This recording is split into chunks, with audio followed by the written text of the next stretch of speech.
హల్లెలూయా.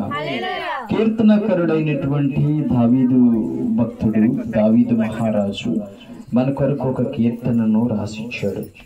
ఏంటి ఆ కీర్తనను మనము చాలా క్షుణ్ణంగా పరీక్షించి చూసినట్లయితే ఇక్కడ మాట్లాడుతూ ఉంది కీర్తన భాగం మనతో 11వ వచనంలో 16వ అధ్యాయం 11వ వచనము ఏమని చెబుతుందంటే, జీవ మార్గమును నీవు నాకు తెలియజేసేదవు, నీ సన్నిధిని సంపూర్ణ సంతోషము కలదు, నీ కుడి చేతులు నిత్యము సుఖములు కలవు.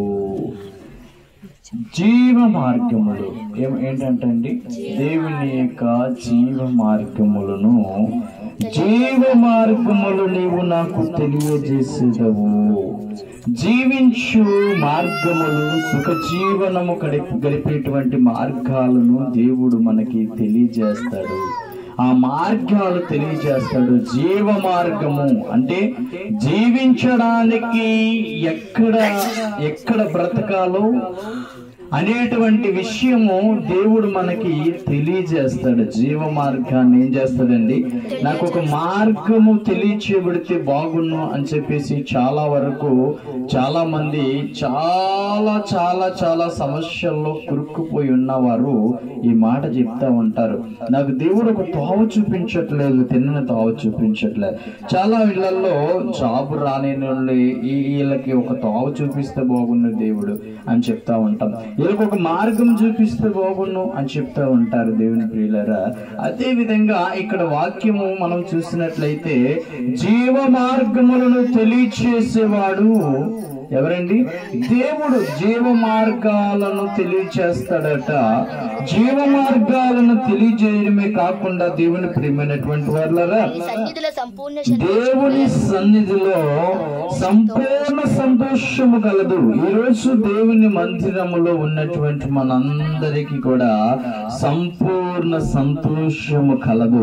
అంటే దేవుడు ఒకవేళ సంతోషం గనక నీకు ఇచ్చినట్లయితే కొరతగా సంతోషాన్ని ఇవ్వడు, కొరతైన సంతోషాన్ని నీకు ఇవ్వడు. సంపూర్ణ సంతోషం ఏంటంటే అది సంపూర్ణ సంతోషాన్ని ఇస్తాడు. ఎక్కడ అంటే దేవుని యొక్క మందిరములో, దేవుని యొక్క సన్నిధిలో, దేవుని యొక్క మందిరమునకు పోవుచున్న నీకు సంపూర్ణ సంతోషమునిస్తాడు అని చెప్పేసి దేవుడు సెలవిస్తున్నాడు. దేవుని ప్రియులారా, సంతోషానికి విలువ ఎప్పుడు తెలుస్తుంది అని మనం ఆలోచించి చూసినట్లయితే, ఒక వెలుగు విలువ మనకి ఎప్పుడు అర్థమవుతుంది? వెలుగులో ఉన్నంతసేపు దాని విలువ మనకు అర్థం కాదు. కానీ ఇలా రాత్రుల సమయంలో ఇలాంటి లైట్లు వెలిగించుకుని ఇలాంటి కాంతిలో మనం ఉన్నప్పుడు దీని యొక్క విలువ తెలుస్తుంది. చీకటిలో ఉన్నప్పుడే కాంతి యొక్క విలువ మనకు తెలుస్తుంది. అదే విధంగా ప్రేమైనటువంటి వాళ్ళారా, ఈరోజు మనిషికి సంతోషము, సంపూర్ణమైన సంతోషములో ఉన్నాను అని ఎప్పుడు అర్థం అవుతుంది అంటే, వాడు బాధల గుండా వెళ్తున్నప్పుడు, బాధల్లో ప్రయాణం చేస్తున్నప్పుడు, ఆయన జీవ మార్గం లేకుండా బాధాకరమైనటువంటి మార్గములో ప్రయాణం చేయించు ఉన్నప్పుడు, ఆ మార్గంలో వెళ్తున్నప్పుడు ఒకేసారి జీవ మార్గాలు వారికి తెలియచేయబడితే, ఒకేసారి మంచి మార్గం తెలియచేయబడితే, సంతోషము లేని జీవితానికి ఒకేసారి సంతోషం వస్తే అది సంపూర్ణమైనటువంటి సంతోషం. దేవునికి స్తోత్రం. ఆకలితో ఉన్నటువంటి వ్యక్తి, బాగా ఆకలితో ఉన్న వాడికి తీసుకెళ్లి నువ్వు ఆహారం పెట్టినప్పుడు ఆ యొక్క ఆహారం యొక్క విలువ ఆయనకు అర్థమవుతుంది. ఆ ఆహారం యొక్క విలువను గుర్తు తెచ్చుకుంటాడే తప్ప, కడుపు నిండా ఉన్నవాడికి మరలా నువ్వు తీసుకెళ్లి అన్నం పెట్టినా సరే దాని యొక్క విలువ తెలియక ఏం చేస్తాడండి? మన పిల్లల్లో మనం చూస్తూ ఉంటాం, మన ఇళ్లలో మన పిల్లలకి ఎనీ టైం ఏదో పెట్టాలని చెప్పేసి పెడతా ఉంటాం. ఇలా పెడతా ఉన్నప్పుడు ఏం చేస్తారంటే, ఏం కూర చేసావు అని అంటారు. పలానా కూర చేశాను నాయన అంటే, ఆ కూర ఇంత మంచిదైనప్పటికీ కూడా కడుపు ఖాళీ లేదు కాబట్టి ఆ అన్నం విసిరి కొట్టడమో, లేదంటే దాన్ని పడేయడమో, నాకు వద్దు అని చెప్పేసి వెళ్ళిపోవడమో ఇలాంటివి జరిగింది. ఆకలితో ఉన్న వాడికి ఏమవసరం? ఆహారం అవసరము. ఆ ఆహారం పెట్టినప్పుడు, అవసరమైనప్పుడు పెట్టినప్పుడు దాని యొక్క విలువ తెలుస్తుంది. సంతోషం సంతోషం సంతోషం. యేసు ప్రభువుని నమ్ముకున్నారు, వీళ్ళకి మరి బాధలు ఎందుకు వచ్చాయి అని చాలా మంది నిన్ను ప్రశ్నిస్తారు. ఆ బాధలు వచ్చినప్పుడు ఆ బాధ వెనక వచ్చే సంతోషం అంటారు చూసారు, అదే దానికి విలువనిచ్చేది. స్తోత్రం. ఆ విలువ అప్పుడు తెలుస్తుంది. బాధ యొక్క, సంతోషం యొక్క విలువ అప్పుడు తెలుస్తుంది. ఆకలి యొక్క విలువ ఎప్పుడు తెలుస్తుంది అంటే ఘోరంగా ఆకలేసినప్పుడు మాత్రమే, ఘోరంగా బాధలో ఉన్నప్పుడు మాత్రమే. వెలుగు యొక్క విలువ ఎప్పుడు తెలుస్తుంది అంటే చీకటిలో ఉన్నప్పుడే వెలుగు యొక్క విలువ తెలుస్తుంది. యేసుక్రీస్తు ప్రభువుని నమ్ముకున్న నీకు బాధలు రావని నేను చెప్పట్లేదు, కన్నీరు రాదని చెప్పట్లేదు, వేదన రాదని చెప్పట్లేదు. కానీ ఒకవేళ వచ్చినప్పటికీ కూడా వాటి నుంచి నిన్ను బయటికి లేపడానికి ఒక ఆయన ఉన్నాడు, వాటి నుంచి నిన్ను బయటికి తీసుకురావడానికి ఒక ఆయన ఉన్నాడు. అప్పుడు కలిగినటువంటి సంతోషముని అది సంపూర్ణమైన సంతోషంగా నీ జీవితంలో పనిచేస్తుంది. ఏ డబ్బులు లేవు, ఏమీ లేవు, కనీసం టీ తాగడానికి కూడా డబ్బులు లేనప్పుడు ఎవరో ఒకరు వచ్చి 10 రూపాయలు ఇస్తే దాని యొక్క విలువ తెలుస్తుంది. 100 రూపాయలు ఉన్నవాడికి 10 రూపాయలు తీసుకొచ్చి ఇచ్చిన పెద్ద లెక్కేమీ ఉండదు. కానీ ఆకలితో ఉన్నప్పుడు వాడికి రూపాయి ఇచ్చినా సరే ఎంత సంతోషపడతాడు దేవుని ప్రియమైనటువంటి వాళ్ళరా. అదే దేవుని మందిరములో సంపూర్ణ సంతోషము ఉన్నది. సంపూర్ణ సంతోషాన్ని దేవుడు నీకు కలగజేస్తానని కీర్తనకారుడు చెప్తూ ఉన్నాడు 16వ అధ్యాయములో 11వ వచనములో నీకు తెలియజేస్తాను. అలాగే కదా, నీ కుడి చేతిలో నిత్యము సుఖములు గలవు. దేవుని మహిమ కలుగును గాక. హల్లెలూయా, హల్లెలూయా. నీ కుడి చేతిలో సంపూర్ణమైన, అంటే నీ కుడి చేతులు ఏమున్నదంటే సుఖములు ఉన్నాయంటే. ఏమున్నాయండి కుడి చేతులు? దేవుని యొక్క కుడి చేతులు ఏమున్నాయి? సుఖములు ఉన్నాయి. ఆ సుఖాలను మనం తీసుకోవాలి, సుఖాన్ని మనం గ్రహించుకోవాలి, సుఖాన్ని మనం గమనించుకోవాలి. సంపూర్ణమైన సుఖములు దేవుని యొక్క కుడి చేతిలో ఉన్నాయంట. అవి మనం తీసుకోవడానికి ఆయన మందిరములో సంపూర్ణ సంతోషములో మనం ఉండాలి. నిత్యము సుఖములు ఉన్నాయంట. ఎవరి దగ్గర అండి? దేవుని దగ్గర నిత్యము సుఖములు గలవు. ఆ సుఖములు పొందుకోవడానికి గలగా కారకులుగా నువ్వు నిలబడగలగాలి. దేవునికి మహిమ కలుగును గాక. హల్లెలూయా. దేవుని ప్రియమైనటువంటి వారులారా, నిత్యము దేవుని దగ్గర ఏమున్నాయండి? సుఖములు ఉన్నాయి. నిత్యము దేవుడి దగ్గర సుఖములు ఉన్నాయి. జాగ్రత్తగా మనం గమనించుకొని అవి పొందుకోగలిగినటువంటి భాగ్యులమై ఉండాలి. దేవునికి మహిమ కలుగును గాక. హల్లెలూయా. మరొక వాక్య భాగాన్ని మనం చూద్దాం. లేవి కాండంలో మనము ఒక వాక్యాన్ని చూద్దాం. 26వ అధ్యాయము 11వ వచనాన్ని చూద్దాం. 26వ అధ్యాయం చూడండి. నా మందిరము మీ మధ్యలో ఉంచుతాను, మీ అందు నా మనస్సును అసహించుకోదు. దేవునికి స్తోత్రం. హల్లెలూయా. బిడ్డలారా, మీ మధ్యలో నా మందిరాన్ని ఉంచుతానంటున్నాడు. ఏమంటున్నాడండి? కామన్గా మనము దేవుని యొక్క గుడికి వెళ్ళినప్పుడు, దేవుని గుడికి వెళ్ళినప్పుడు అదే గుడి అని మనం అనుకుంటా ఉంటాము. మనము చర్చికి వెళ్ళినప్పుడు అదే చర్చి అని చెప్పేసి అనుకుంటాం, దేవుని మందిరము అని అనుకుంటాము. దేవుడేమంటున్నాడంటే, నా మందిరాన్ని మీ మధ్యలో ఉంచుతాను, మిమ్మల్ని నా మందిరంలో ఉంచుతాను అని. అట్లా మీ మధ్యలో నా మందిరాన్ని ఉంచుతాను.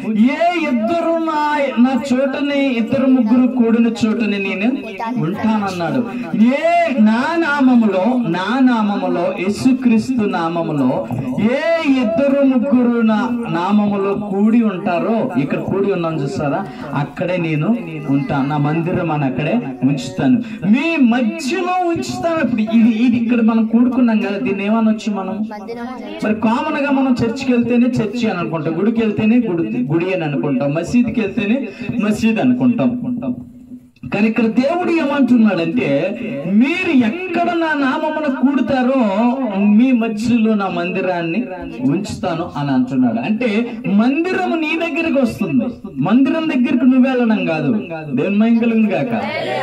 దేవుడి పేరట దేవుడి నామములో ప్రార్థన చేసుకున్నావు అని మీ కుటుంబముగా ఇంట్లో కూర్చొని మోకరించినప్పుడు అక్కడ ఏముంటదంట? ఏ మందిరం ఉంటది? దేవుని మందిరము. మీరు ప్రార్థన చేసుకోవడానికి కూడుకున్నప్పుడు ఆ దేవుని మందిరం మీ మధ్యలో ఉంటది. చర్చ మీ ఇంటికి వచ్చేస్తుంది.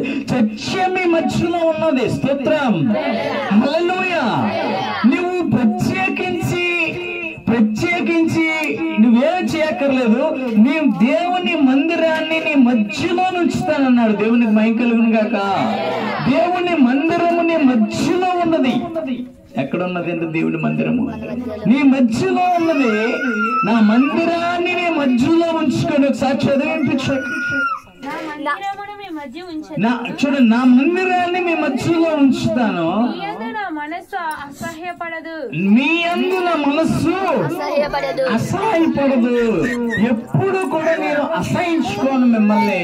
మీరు నా నామమున ప్రార్థనకై కూడినప్పుడు, మీరు నా నామమున ప్రార్థనకై కూర్చున్నప్పుడు, మీరు నా నామమున ప్రార్థన అని చెప్పి మీరు ఉన్నప్పుడు మీ మధ్యలో నా మందిరాన్ని నుంచి మిమ్మల్ని ఎప్పుడు కూడా నా మనస్సులోని కూడా అసహించుకోను అంటున్నాడు. దేవునికి స్తోత్రం. ప్రియులారా, మిమ్మల్ని అందరినీ ఎవరన్నా అసహించుకుంటున్నాడా? దేవుడు అసహించుకుంటున్నాడా? చెప్పండి. దేవుడు ఎవరినైనా అసహించుకుంటాడండి? దేవుడు ఎవరినైనా శిక్షిస్తాడా అండి? దేవుడు ఎవరినైనా బాధ పెడతాడా అండి? అసలు ఆయన బాధ పెట్టేవాడు, శిక్షించేవాడు ఆయన. మనల్ని అసహించుకునేవాడైతే ఈ రోజు మనం ఆయన దగ్గర ఉండలేము, బ్రతకలేము. ఎందుకంటే మనం రోజు పాపులమే, ప్రతిరోజు పాపులమే. పాపపు మురుకు జీవితాన్ని జీవిస్తున్నటువంటి బ్రతుకులు మనవి. ప్రతిరోజు దేవుణ్ణి మనం దేవుడు మనల్ని అసహించుకోవాలనుకుంటే ప్రతిరోజు అసహించుకుంటాడు. ఎందుకంటే మనం మాట ప్రజల మధ్యలో బ్రతుకుతున్నాం గనక, మనుషుల మధ్యలో జీవిస్తున్నాం గనక మన మాట ఏదో ఒక రూపంలో ఆయనకు అసహాయంగా తయారవుతుంది. స్తోత్రం. దేవుని ప్రియులరా, నువ్వు దేవుని మందిరము నీ మధ్యలో ఉన్నది. ఆయన నిన్నెప్పుడు అసహించుకోలేదు. హల్లెలూయా. అసహించుకోవడం కూడా దేవుడు నిన్నేం చేసుకోవట్లేదు. నువ్వు ఇప్పుడు చెప్పొచ్చు నా దేవుడు నన్ను అసహించుకోడు. స్తోత్రం, హల్లెలూయా. ఏం చేయడంటండి? నా దేవుడు నన్ను అసహించుకోడు. ఎందుకు అసహించుకోడు? ఎందుకు అసహించుకోడు? నువ్వు ఆయన నామములో, ఆయన మందిరములో కూడి ఉన్నావు. దేవుని మహిమ కలుగును గాక. హల్లెలూయా. మరొక వాక్య భాగాన్ని మనం చూద్దాము. కీర్తనల గ్రంథంలోకి వద్దాము. మళ్ళా కీర్తనలు 122వ కీర్తన 1వ వచనాన్ని చదువుదాం. కీర్తన 122 1వ వచనం చదువుదాం. ఏంటంట? దేవుని మందిరానికి వెళ్దామని జనులు నాతో అన్నప్పుడు నేనేం చేస్తున్నాను? దేవుని మహిమ కలుగును గాక. నువ్వు నా మందిరానికి వస్తానన్నప్పుడు, నువ్వు దేవుని మందిరానికి వెళ్తానన్నప్పుడు, దేవుని మందిరంలో ఉంటానన్నప్పుడు సంతోషం కలిగిందంటే, ఇక్కడ పాస్టర్ గారికి కావచ్చు, విశ్వాసాలకు కావచ్చు, మిగతా వాళ్ళకి కావచ్చు, దేవుడికే కావచ్చు, యేసయ్యకి కావచ్చు, నీవు మందిరానికి వెళ్తాననగా ఏమొస్తుంది అంటండి? సంతోషం కలగాలి. మందిరానికి వెళ్తున్నావా? ఎంత సంతోషము. హల్లెలూయా. ఏమనాలంటే, ఎవరైనా ఎక్కడికి వెళ్తున్నావంటే మందిరానికి పోతున్నానంటే ఏమనాలి? చాలా సంతోషిస్తున్నాను. స్తోత్రం. మనకి కామన్గా ఇక్కడ సంతోషం కనపడతా ఉన్నది. దేవుని ప్రియులారా, కామన్గా మనకి సంతోషం ఎక్కువగా కనబడతా ఉన్నది. 3 వాక్యాల్లో మనం చూసుకున్నట్లు ఆయన మందిరాన్ని మన మధ్యలో ఉంచి మనల్ని ఎప్పుడు అసహించుకోనని చెప్పేసి ఆయన చెప్పడం అనేది జరుగుతూ ఉన్నది. దేవుని సన్నిధిలో సంపూర్ణ సంతోషము ఉన్నదట. స్తోత్రం. ఏమున్నదంట? దేవుని సన్నిధిలో సంపూర్ణ సంతోషం ఉన్నదంట. ఇక్కడ చూసుకున్నట్లయితే దేవుని మందిరానికి వెళ్తున్నావు అని అంటే సంతోషం. దేవుని భయం కలిగింగాక. దేవుడు చాలా సంతోషిస్తాడట. నేను మందిరానికి వెళ్తున్నాను, లేదంటే ఇక్కడ కూడి మేము మందిరంగా ప్రార్థన చేసుకుంటున్నాము, దేవుని యొక్క సన్నిధిని మా మధ్యలో ఉంచుకుంటున్నాము, దేవుని యొక్క సన్నిధి మా మధ్యలో ఉన్నది, దేవుని యొక్క మందిరము మా మధ్యలో ఉన్నది, దేవుని యొక్క మందిరాన్ని మా మధ్యలో ఉంచుకున్నాము అని చెప్పినప్పుడు నువ్వు ప్రార్థన చేస్తూ ఉంటే దేవుడు చాలా సంతోషిస్తాడట. బిడ్డ, ఈరోజు ఎందుకు దైవజనుడు నువ్వు బైబిల్ పట్టుకొని ఖచ్చితంగా ప్రార్థనకి వెళ్ళాల్సిందే అని చెప్పినప్పుడు, బైబిల్ పట్టుకొని నువ్వు ప్రార్థనకి వెళ్తూ ఉంటే దేవుడు నువ్వు ఇంటి దగ్గర బయలుదేరినప్పుడే సంతోషం కలిగి ఉంటాడట. హల్లెలూయా. నువ్వు ఇంటి దగ్గర నుంచి ప్రారంభించినప్పుడే, నువ్వు ఇంటి దగ్గర నుంచి బయలుదేరినప్పుడే, నువ్వు దేవుని మందిరానికి వెళ్ళాలని బైబిల్ పట్టుకొని బయలుదేరినప్పుడు, దేవుని ప్రియులారా, మరి కాంగా దేవుని సన్నిధికి నువ్వు కాంగా బైబిల్ పట్టుకొని బయలుదేరితే ఎంత సంతోషిస్తాడో తెలుసా? దేవుడు ఎంత సంతోషిస్తాడో తెలుసా? నువ్వు ఈ లోకానికి భయపడి, ఈ మనుషులకు భయపడి బైబిల్ తెచ్చుకోవడం మానేస్తున్నావా? అయితే దేవుడు సంతోషించడు, నిన్ను బట్టి సంతోషించడు. ఎందుకంటే ఇది పట్టుకొని ధైర్యంగా రా, ఎవ్వరు నిన్నేమి చేయలేరు. నీ ఇష్టాలు నీకుంటాయి, నీ యొక్క అభిప్రాయాలు నీకుంటాయి. స్తోత్రాలు. నువ్వెవరి ముందు తలవంచక్కర్లేదు. నీ ఫుడ్ నువ్వు తింటున్నావు, నీది నువ్వు తెచ్చుకుంటున్నావు, నీది నువ్వు తింటున్నప్పుడు ఎవరికి నువ్వు తలవంచిన అవసరము లేదు. నీకెవరు వచ్చి ఉట్ట ఊరకని ఏది చేయరు. దేవునికి స్తోత్రం. హల్లెలూయా. ఎవరు వచ్చి నీకు ఏది ఇచ్చేసి ఏదో చేసేసి ఎక్కడో కూర్చోబెట్టి సింహాసనం ఇచ్చి ఇక్కడ కూర్చో, అదిగో నువ్వు చర్చికి వెళ్ళడం మానేసి ఇగో సింహాసనం ఇస్తాను, సింహాసనం మీద కూర్చోని అంటారు. చెప్పండి. ఎవరు మీకు సింహాసనాలు ఎవరండి? సింహాసనం మీద ఎవరు కూర్చోబెట్టరు. దేవుడు ఒక్కడే నిన్ను సింహాసనం మీద చూడాలనుకుంటాడు. దేవుడు హల్లెలూయా. నువ్వు మందిరమునకు పోతున్నప్పుడు చక్కగా ఆయన ఆ గ్రంథాన్ని పట్టుకొని ఎంత చక్కగా వెళ్తే, ఇది మామూలు గ్రంథం కదా, అనేకమైన విషయాలు ఇందులో ఉన్నాయి. దేవుని మహిమ కలుగును గాక. హల్లెలూయా. బైబిల్ గ్రంథము స్త్రీకి ప్రధానమైన స్థానం ఇస్తుందండి. స్త్రీని అసలు ఎక్కడా కూడా స్త్రీని విలువ లేకుండా చూస్తారు, కానీ ఒక బైబిల్ గ్రంథంలోకి వచ్చి చూసినట్లయితే మొట్టమొదటి గ్రంథం నుంచి చివరి గ్రంథం వరకు 66 పుస్తకాల్లోని కూడా దేవుని యొక్క మరి మహిమపరచుటకు స్త్రీని ప్రధానంగా స్త్రీకి విలువిస్తాడు బైబిల్ గ్రంథం. దేవుని ప్రియమైనటువంటి వారులారా, నువ్వు మందిరంలోకి పోతున్నప్పుడు ఇది నీకు ఖడ్గం లాంటిది. నువ్వు చేలోకి అర్ధరాత్రి సమయంలో వెళ్తున్నప్పుడు కర్ర పట్టుకుని ఎట్లా వెళ్తావో ఆ విధంగా కూడా నీకు ఉపయోగపడుతుంది, రక్షణగా ఉపయోగపడుతుంది. ఒకటి చీకటిలో వెళ్తున్నప్పుడు టార్చ్ లైట్ గా ఉపయోగపడుతుంది నీకు. ఎవ్రీడే ఎనీ టైంలో నీకు అనేక విధాలుగా ఉపయోగపడేది బైబిల్ గ్రంథం. ఈ రోజు నేను ఈ బైబిల్ పట్టుకొని నా చిన్నతనంలో నేను బైబిల్ పట్టుకొని నా చదువులన్నీ కూడా బైబిల్తోనే కొనసాగించాను. బైబిల్ లేకుండా నేను ఎక్కడికి వెళ్ళేవాడిని కాదు, బైబిల్ లేకుండా కాలేజీకి కూడా పోయేవాడిని కాదు. ఎప్పుడు నాతోనే ఉండేది. సో అందుకే ఆయన ప్రధానంగా నన్ను జ్ఞాపకం చేసుకున్నాడు, ప్రధానంగా నన్ను నిలబెట్టుకున్నాడు, ప్రధానంగా మరి జనాంగములందరి ముందు కూడా ఒక మనిషిగా నన్ను గుర్తింపులోకి తీసుకొచ్చాడు. స్తోత్రాలు. హల్లెలూయా. బిడ్డలారా, ఆయన మందిరములో సంతోషం ఉన్నది. దేవుని మందిరములో ఏమున్నది? ఆయన సన్నిధిలో సంతోషం ఉన్నది, సంపూర్ణమైన సంతోషం ఉన్నది, సంపూర్ణమైన సంతోషం. హల్లెలూయా. హల్లెలూయా. బిడ్డలారా, నీ సంతోషాన్ని చూడలేకే సాతాను నిన్ను గలిబిలి చేస్తా ఉంటాడు. నీ సంతోషాన్ని చూడలేడండి, గలిబిలి చేస్తా ఉంటాడు. దేవుని మహిమ కలుగును గాక. హల్లెలూయా. నేను ప్రధానంగా ఒక విషయాన్ని మీకు చెప్తూ ఉంటాను, జాగ్రత్తగా గమనించుకోండి. గొడవాడుకోవట మీ పని కాదు, అది సాతాను పని. ఆయనే చేయిస్తాడు. అది నువ్వు డిసైడ్ చేసుకో. ఒక విషయాన్ని నీకు చెప్తాను, డిసైడ్ చేసుకో. సాతానుకి తల వంచుతావా, దేవుడికి తల వంచుతావా? నువ్వు చాలా క్లియర్ గా ఉండాలి, క్లారిటీగా ఉండాలి. దేవునికి మహిమ కలుగును గాక. హల్లెలూయా. నువ్వు చాలా క్లారిటీగా ఉండు. సాతానుకి తల వంచుతావా? ఎవరికి? యేసయ్యకి తల వంచుతావా? నువ్వు యేసయ్యకి తల వంచినట్లయితే ఒకవేళ గొడవ రాగబోతుంది అనుకున్నప్పుడు తల వంచుకొని ఆ ప్లేస్ నుంచి నువ్వు లెఫ్ట్ అయిపోవాలి. ఆ స్థలం నుంచి కాసేపు ఎక్కడికో దగ్గరికి వెళ్ళిపోవాలి. వెళ్ళిపోయి నువ్వు మరలా వస్తే సర్దుమనుకుంటది, అక్కడ సర్దుమనుకుంటది. సాతాను పనది. సాతానుకి తల వంచావంటే తిరిగి నీకెత్తి పొడిగి అయితే నాకెత్తి కూడా పొడిగి చూసుకుందాంరా అని అంటావు. సో నువ్వు తగ్గి వెళ్ళిపోతున్నావు అంటే నువ్వు ఎవరికి తల వంచావు? దేవుడికి తల వంచావు. సాతానుకి తల వంచావు అంటే, సాతానుకి తల వంచడం అంటే ఏంటి? రా చూసుకుందాం అంటున్నావు. అది యేసయ్యకి తల వంచడం అంటే ఏంటండి?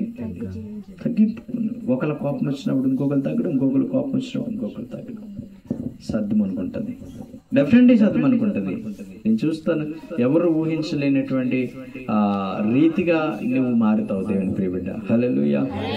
దేవుని ఎందుకు నువ్వు మారాలి? ఎందుకు నువ్వు తల వంచుకోవాలంటే దేవుని మందిరం